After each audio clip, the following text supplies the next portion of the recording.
अस्सलाम वालेकुम dear students. Grade 9th की न्यू बुक बायोलॉजी की जो आई है उसके मुताबिक हम पहला चैप्टर स्टार्ट करेंगे जिसका नाम है यानी कि टाइटल है द साइंस ऑफ बायोलॉजी। जैसा कि हमने पहले पढ़ चुके हैं इस बुक के बारे में और सबसे पहले वाली डिफ़ाइन होगी बायोलॉजी की। तो बायो का वर्ड बेसिकली 2 वर्ड से डिराइव्ड है। बायो का मतलब है लाइफ और लॉजी का मतलब यानी कि लोगोस से है जिसका मतलब होता है स्टडी करना किस चीज़ को।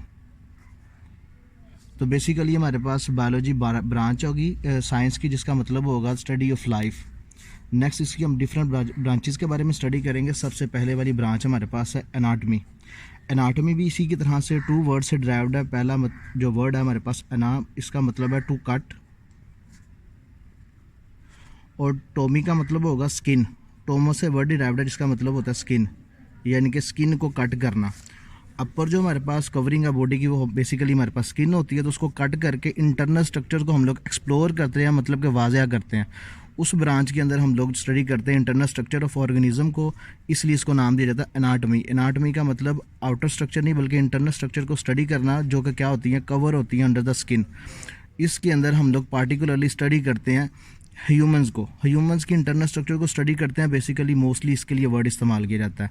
नेक्स्ट हमारे पास इसकी हम एप्लीकेशंस कह सकते हैं। एप्लीकेशंस यानी कि ये साइंस के अंदर हमारे पास कहाँ कहाँ पर हेल्प आउट करती हैं।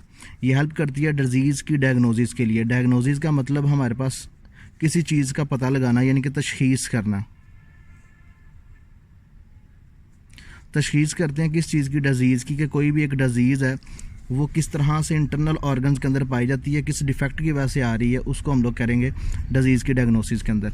नेक्स्ट हमारे पास मेडिकल डिवाइस की डेवलपमेंट करते हैं यानी कि इंटरनल स्ट्रक्चर को हम लोगों ने कट करना है या स्टडी करने के दौरान हम लोग जैसा कि ऑपरेट के दौरान डिफरेंट डिवाइसेस को यूज़ करते हैं तो वो किस तरह की स्ट्रक्चर होगी हम इंटरनली इसको स्टडी करते हैं। उसके बाद हम क्या करते हैं बेसिकली मेडिकल डिवाइसेस को डेवलप करते हैं। इस तरीके से हमारे पास इम्प्रूव करते हैं हम लाइफ की क्वालिटी को, मतलब कि लाइफ जो हमारे पास है डिज़ीज़ से अगर पाक हो जाए यानी कि अगर डिज़ीज़ ना हो तो बेसिकली लाइफ की क्वालिटी पहले से क्या हो जाएगी, इम्प्रूव हो जाएगी, बढ़ जाएगी।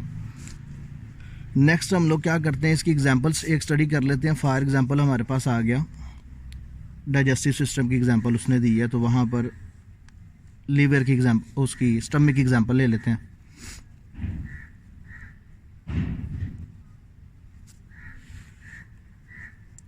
ये स्टमक एक ऑर्गन है, इसी के साथ डिफरेंट ऑर्गन एसोसिएट है जैसा कि ये हमारे पास अब लीवर है। ये डाइजेस्टिव सिस्टम के मेजर जो ऑर्गन है उसके बारे में स्टडी करते हैं। अगर हमारे पास इस स्टमक के अंदर कोई इशू है तो इंटरनली तौर पर हम इसकी स्टडी करके उसको ट्रीट करते हैं। जैसा कि हमारे पास यहाँ पर अल्सर वगैरह या इसके अंदर किसी तरह का ट्यूमर वगैरह बन जाए तो वो गैस्ट्रिक ट्यूमर कहलाएगा, उसको स्टडी करेंगे, उसके बाद उसको ट्रीटमेंट करेंगे तो हम लोग उसकी क्वालिटी को इम्प्रूव करते हैं लाइफ को। नेक्स्ट हमारे पास इसी तरह से अगर लीवर के अंदर कोई प्रॉब्लम आ जाए, यहाँ पर कोई ट्यूमर वगैरह आ जाए तो उसको स्टडी करते हैं, इंटरनल ऑर्गन है।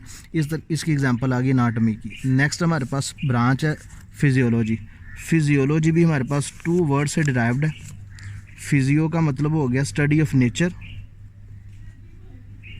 और लॉजी का मतलब हमारे पास अगेन लोगो से वर्ड निकला जिसका मतलब होता है टू स्टडी यानी कि हम लोग किसी चीज़ की नेचर को स्टडी करते हैं वो बेसिकली है किस तरह की और कौन कौन से फंक्शन परफॉर्म करती है। इस ब्रांच के अंदर हम स्टडी करते हैं functioning of the body parts, body के डिफरेंट हिस्सों की फंक्शनिंग के बारे में स्टडी करते हैं। इसकी एग्जांपल हमारे पास सर्कुलेटरी सिस्टम की दी गई है। ब्लड सर्कुलेटरी सिस्टम क्या करता है, ट्रांसपोर्ट करता है वाटर सब्सटेंसेस। वाटर सब्सटेंसेस मतलब कि जो ऐसे सब्सटेंसेस जो नेसेसरी होते हैं, ज़रूरी होते हैं, उन सब्सटेंसेस की क्या करता है, ट्रांसपोर्ट करता है थ्रू बॉडी। इसकी एग्जांपल है हमारे पास फॉर एग्जांपल कि ये ब्लड कैपिलरी आ गई हमारे पास और इस कैपिलरी के पास अगर कोई सेल मौजूद है, इस सेल के अंदर जो वेस्ट मटेरियल्स हैं उनको क्या करेगा, ये रिमूव करेगा, अपने अंदर ले आएगा और इसके पास जो बेसिकली न्यूट्रिएंट होंगे जो उसने एब्जॉर्ब किए हुए हैं स्मॉल इंटेस्टाइन से उसको इस सेल तक ट्रांसपोर्ट करेगा। इसके अंदर क्या क्या आ सकता है, फॉर एग्जांपल अमाइनो एसिड्स इसके पास होंगे, इसी तरह से इसके पास कार्बोहाइड्रेट जो कि ग्लूकोज वगैरह की फार्म के अंदर हो सकते हैं वो इसके पास आ जाएंगे। इसी तरह से ये लिपिड्स डिफरेंट चीज़ें जो इसने अब्जॉर्व की हैं, जो बेसिकली हमारी लाइफ के लिए नेसेसरी हैं, उसको क्या करेगा, ट्रांसपोर्ट करेगा और यहाँ पर बनने वाले वेस्ट मटेरियल्स को रिमूव करेगा, सर्कुलेटरी सिस्टम। तो ये किस तरीके से सारे काम कर रहा है, यानी कि ये जो इन दोनों के दरमियान में मेम्ब्रेन आ रही है, इसको कैसे क्रॉस करते हैं, ये सारी की सारी चीज़ें हम लोग, या इस जगह से इस जगह ही क्यों जा रही है, ये सारी चीज़ें हम लोग स्टडी करते हैं फिजियोलॉजी के अंदर। अब नेक्स्ट ब्रांचेज हम इंशाल्लाह कल स्टडी करेंगे।